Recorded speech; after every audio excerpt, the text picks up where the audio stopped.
The Hero Least Likely by Ruth Nordin, Chapter 6. When the second break of the day came, Zeke pulled the map out of his satchel, found a place near the stream, sat on the ground, and opened it. The others were still around their horses, talking and laughing. After last night, he didn't feel quite so isolated from the group. Blaze had included him. In addition to sincerely helping him last night, Blaze had even directed some of the comments to him. Blaze was a good man. Arizona was better off because he was living here. Zeke tried not to glance at Bernadette, but his eyes would not cooperate with him. She was taking a drink from her canteen. He forced his attention back to the map.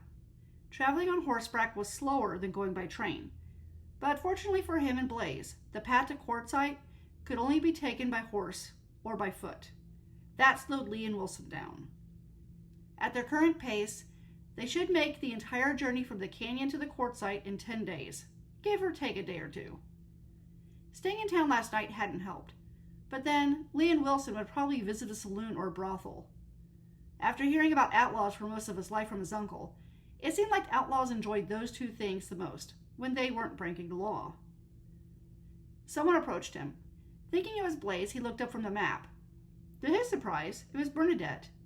But she didn't go over to him. She went to the stream and lowered her canteen into the water. Zeke didn't know what he was thinking. Of course she had come in his direction. She needed to get water, and he was sitting there at the stream. He had been a fool to think that she might want to talk to him.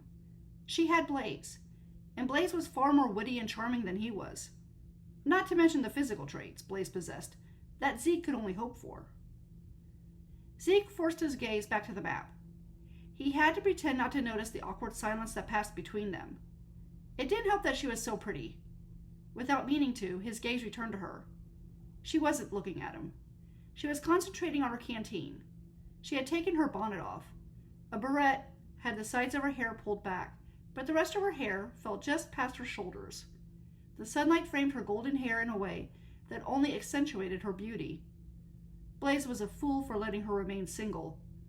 Zeke might not be the smartest man who ever lived, but he would not have missed the opportunity to marry her as soon as possible. Bernadette's head turned in his direction. Zeke immediately looked back at his map, his face warm.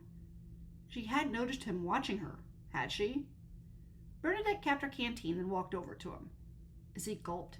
She had noticed. And not only had she noticed, but she was going to tell him to stop, because there was no way he was ever going to be with someone like her. Is that the map to Quartzsite? She asked. He waited for a moment to make sure she wasn't reprimanding him before he dared to make eye contact with her. Yes.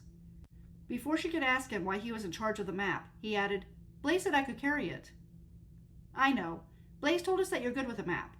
She gestured to the spot next to him. Can I look at it? Sure. Like he would deny her anything. His heart just about leapt out into his throat as she settled on the ground next to him. Hoping he didn't seem as excited to be near her as he was, he placed the map between them. Recalling that Gail got upset with him when he didn't realize she could read a map, he asked, Do you know how to read maps? Bernadette shook her head. No, but I've seen you doing this. She put her finger toward the top of the map and made a downward diagonal line to the left. I also see the word Quartzsite where your finger stops. So we're heading this way? Yes. The canyon we left was up here. He gestured to the section on the map that was right above where the map began. The canyon isn't on the map, but this is where Flagstaff is. He pointed to his hometown. We aren't going there. We're heading towards Prescott. He traced the way down to the town. After we leave Prescott, we won't come across many streams or trees, and the towns will be scarce. We have some towns in the desert, but not many. We'll want to load up as much as possible while we're in Prescott. Well, where is Hardyville? That's not on the map either, but it's all the way over here. His finger went up and left. He stopped when his finger reached the ground. It's close to Nevada. That's a long way from the canyon, she said. It is. He paused. He hadn't asked Blaze where he lived, but there was only one reason that Bernadette would ask about Hardyville. Is that where Blaze is taking you? Yes, I was on my way there when Bauer, Big Mike, and Squiggy abducted me. I hadn't even made it to Flagstaff. His gaze went to the map. Yes, he supposed the train would take her from Flagstaff to Hardyville. and when they were done with apprehending Lee and Wilson, Blaze would take her from Quartzsite to Cartyville. Zeke didn't want to dwell on it. It was better to think on the fact that people would look at him with a newfound respect when he returned home. Then he would have something to look forward to. "Do you really believe there is a red ghost near Quartzsite?" she asked. "I remember you talking about it at the canyon." "I have to believe in something people have witnessed," he replied. "If there was only one person who told me they saw the thing, I would only think they drank too much, or maybe they got scared and imagined something. But you can't argue when 5 people tell you the same thing." Her eyes grew wide. "5 people told you about the red ghost?" He nodded. "Not just men either. 2 of them were women, all settlers out on this land. One of them said that her husband was even killed by it. The other said this thing damaged their buildings and ate their animals.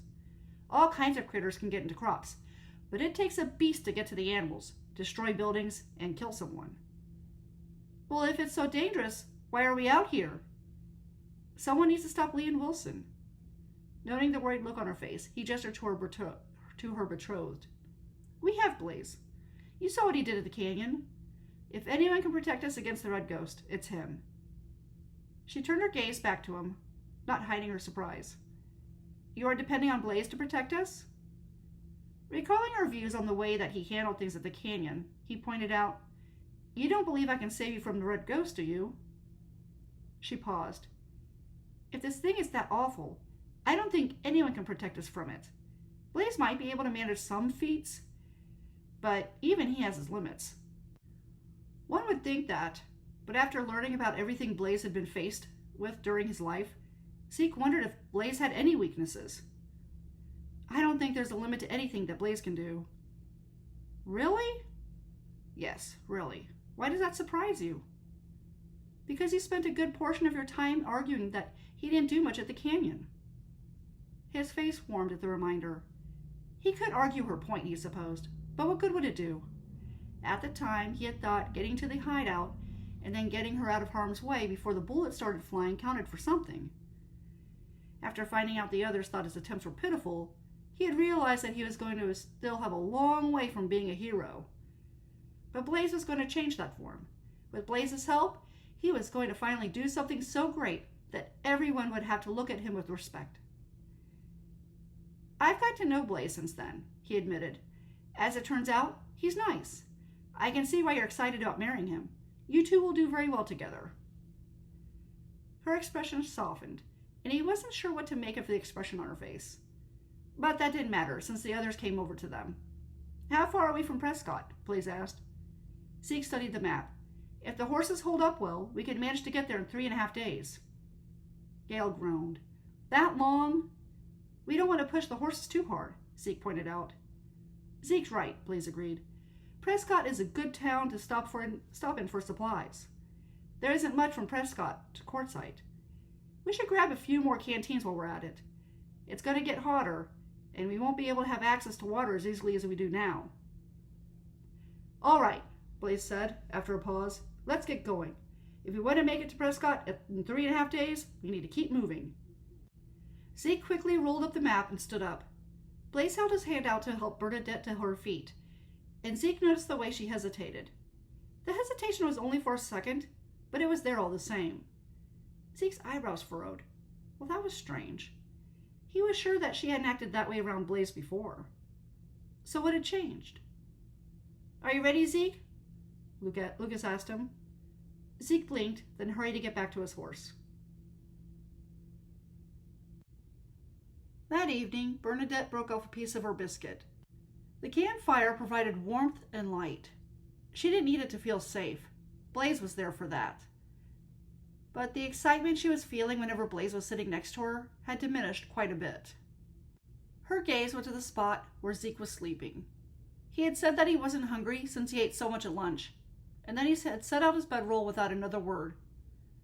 On other nights, she had not noticed its absence, but for some reason, she noticed it tonight. "We have plenty of trees in Pennsylvania," Lucas was telling Blaze. "Gale's family is in the lumber business." Gale put her hand on Lucas's arm. "You're a part of the family now, so you're also in the lumber business." "Well, that's right. Lucas put his arm around her shoulders and drew her close. It's funny how I didn't even think about the way the families merge businesses when couples marry. I'm too busy enjoying our honeymoon. With a glance around them, he added, such as it is, since we're all the way out here in the desolate terrain.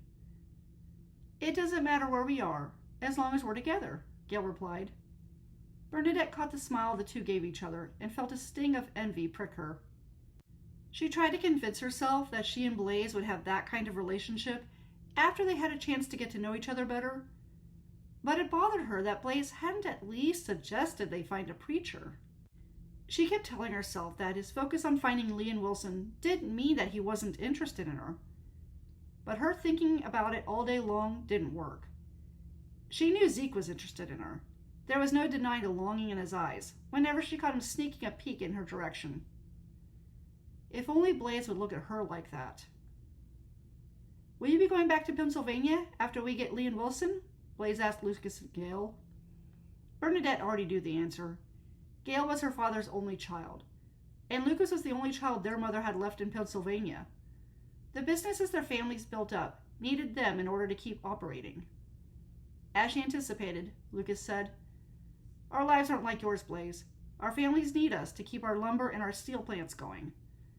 We can't just pick up and leave like you left Colorado to come here. Blaze's attention went to Bernadette. I suppose you're going to miss them. Arizona is a long way from Pennsylvania. Yes, she was aware of that, but she had already planned on the possibility of never seeing Lucas or their mother ever again when she boarded the train to come out here. Lucas was determined to arrange the marriage, so she went along with it. It wasn't unusual for brothers or fathers in their social circle to arrange marriages. And, having grown up in the environment she had, she was expected to do whatever the men in her life told her to do. She took a deep breath and released it. She supposed that meant that she had no choice but to marry Blaze, even if she was beginning to worry that this might not be the best thing for her. Blaze offered her a comforting smile as he poured water into her cup. I'll make sure we go to the post office so you can exchange letters with them on a regular basis. Maybe I'll even be able to arrange a trip for us to visit them. I think we might be more capable of affording that trip than you are, Gail suggested. My family has so much money, we couldn't spend it all in a lifetime. A good use for it would be coming out here. You two are more than welcome to visit me and Bernadette anytime you want, Blaze said on her behalf. There's plenty of room on the ranch. Well, that's wonderful, isn't it, Bernadette? Gail asked her. I'm sure it couldn't be easy to leave everything and everyone that you've ever known behind. When Lucas and I come to visit, you'll have a little bit of Pennsylvania back. Oh, her gaze went to Lucas. And we can bring your mother with us. Just think of how excited she'll be when Bernadette and Blaze have children. Well, we're going to have children too. Lucas gave her shoulders a playful squeeze. And those children will enjoy coming out here to visit their cousins. Bernadette waited for Blaze to say something about the two of them having children, but he only said, the more the merrier. Maybe Bernadette shouldn't let her thoughts go to the what-if scenarios, but she did wonder what would have happened if Zeke were the one sitting next to her instead of Blaze. Blaze placed his hand on Bernadette's arm and squeezed it. I hope you know that I'll never turn your family away. I think it's wonderful you have such a great relationship with them. We'll make things work despite the distance. That was nice, she supposed. She was glad that coming to Arizona had not meant that she would never see her family again. Blaze was making sure she would be comfortable out here. She just worried that it wasn't going to be enough.